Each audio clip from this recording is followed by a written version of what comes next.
Hi, I'm Leo Cloud, head of Karis Games, and there's something I want to say.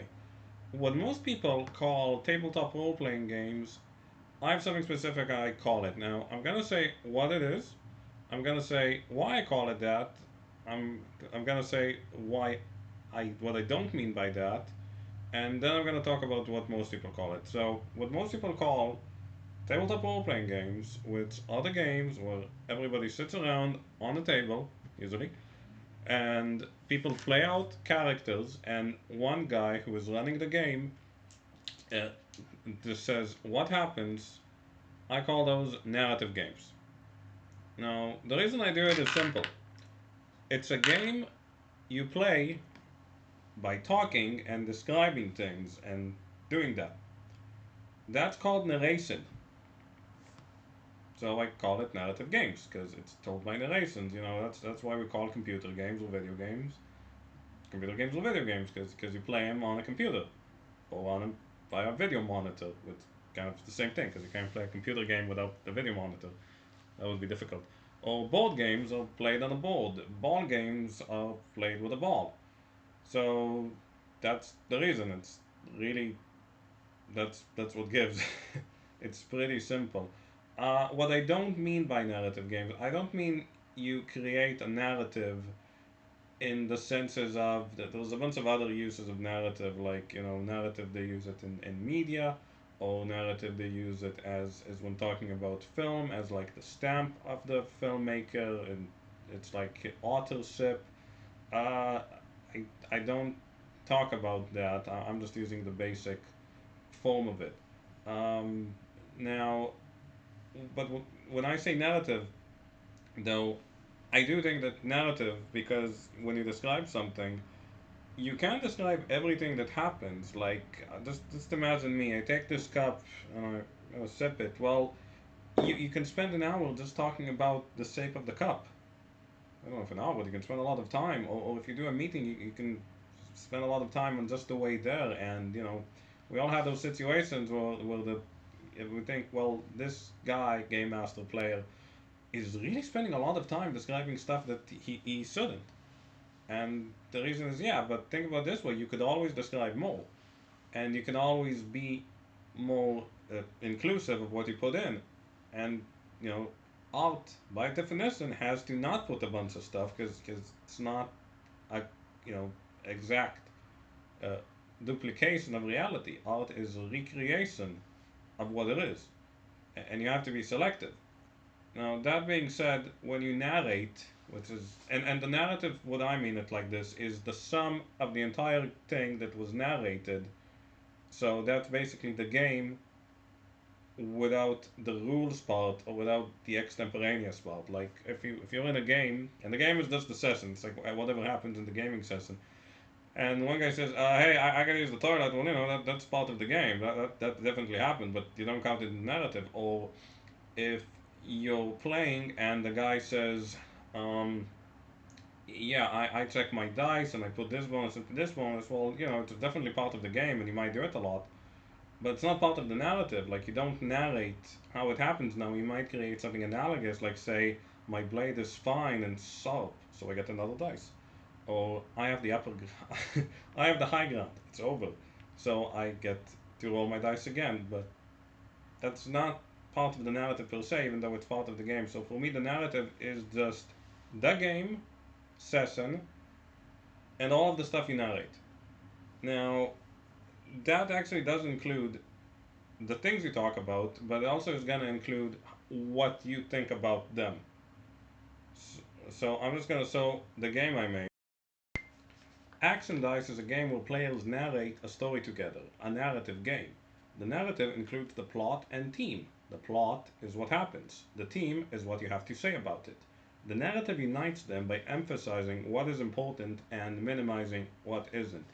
Now, when I say that, I include the plot. The plot is, by the plot, I just mean what happens, as I explained in the next sentence. Like, if this happened and this happened, this, okay, that's what the story is about.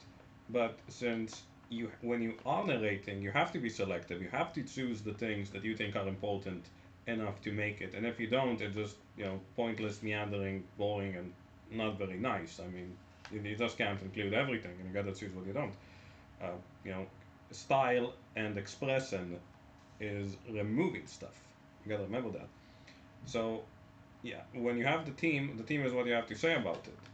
And if you're really good and you know what you're doing, you're gonna unite them and have a connection to each other. And that's why it's important to call it a narrative game and realizing you are narrating something, and narration itself is in a form of artistic expression, like it's the earliest form of poetry, for whether it's Homer, the epic sagas of the Vikings, even some of the religious or what would become the religious texts of the of Judaism would what started as narrations. It was supposed to be an oral tradition that you narrated. And when you realize that, you can look in all of these sources and combine them and draw from them and realize, okay, that this is what I'm doing. It's not poetry per se, even though poetry is the closest thing to oral storytelling. It's not storytelling. It's just narration. Uh, what I don't mean by that, I don't mean narrative as in forcing authorship from the guy running the game. When people don't agree to it, I don't think that's very good, because authorship includes making decisions for people, and people want the freedom to do what they want.